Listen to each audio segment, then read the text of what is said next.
Cette exposition Légendes du Japon, qui est présentée à la Maison Forte de Haute-Tours et au Musée d'Art Sacré à Saint-Gervais, présente des collections particulières, 3 collections particulières assez originales, donc de la culture nippone. On peut y trouver un ensemble de ninyo, ces poupées traditionnelles qu'on peut appeler figures humaines, et un ensemble d'estampes aussi, les ukiyo-e, qui sont ces images du monde flottant. Et enfin, une collection de kimonos et ceintures, donc obi, peintes ou brodées, qui présentent également ces légendes du Japon. On a également dans les tourelles deux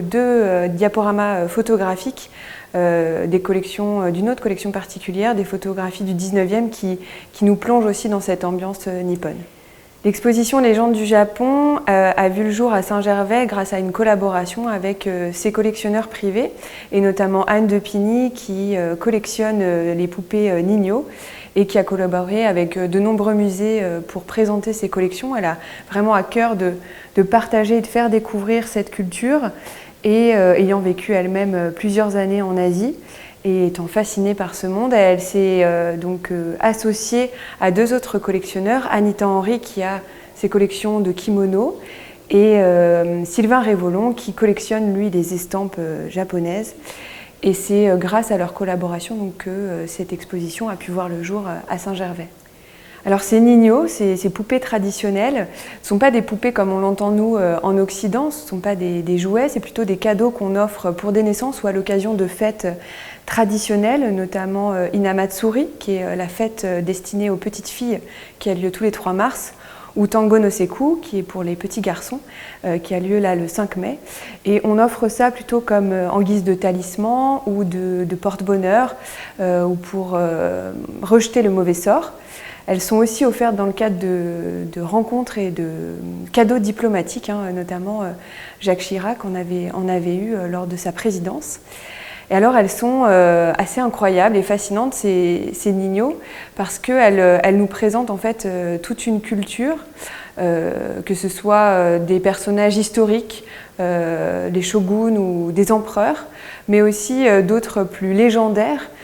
puisque ce sont des personnages souvent issus d'histoires qu'on se raconte depuis la nuit des temps et qui représentent certaines valeurs aussi ou qui ont des histoires assez fantastiques qu'on se raconte aussi depuis longtemps à travers donc, ces cadeaux que l'on s'offre. Et donc c'était des artisans qui réalisaient ces poupées avec, comme on peut le voir, vraiment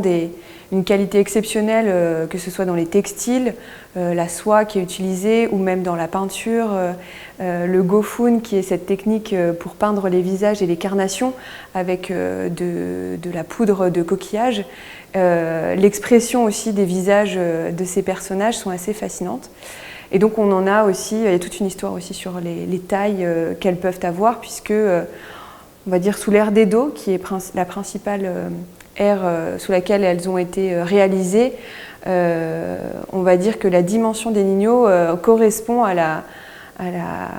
hiérarchie sociale qu'ont les gens qui possèdent ces ninyo.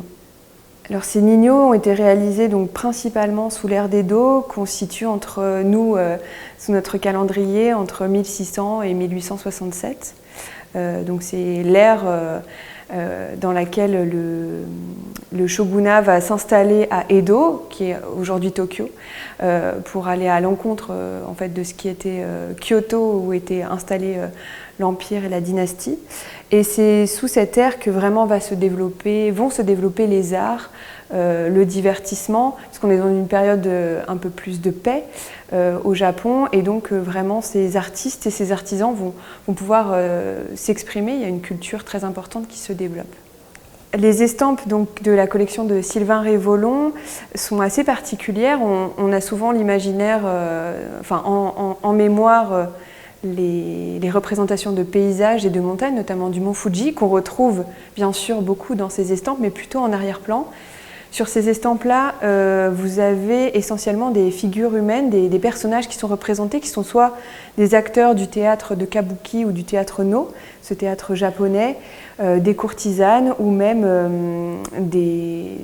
des représentations plus pour des publicités, ou encore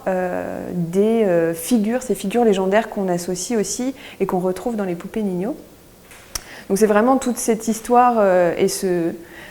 cette culture autour de ces personnages fictifs ou historiques qui est le fil conducteur de cette exposition. Et ces estampes sont vraiment d'une grande qualité, on peut le voir notamment dans la qualité des couleurs, de certains dégradés. Il faut s'imaginer que pour faire une planche, une estampe, il faut en fait plusieurs supports en bois, puisque la couleur va être passée plusieurs fois pour réaliser ces estampes, donc c'est d'une grande finesse, un travail vraiment magnifique qu'on peut admirer aussi sur ces objets. L'exposition est présentée jusqu'au 8 mai à la Maison Forte de Haute-Tours à Saint-Gervais et au Musée d'Art Sacré à Saint-Nicolas-de-Véros.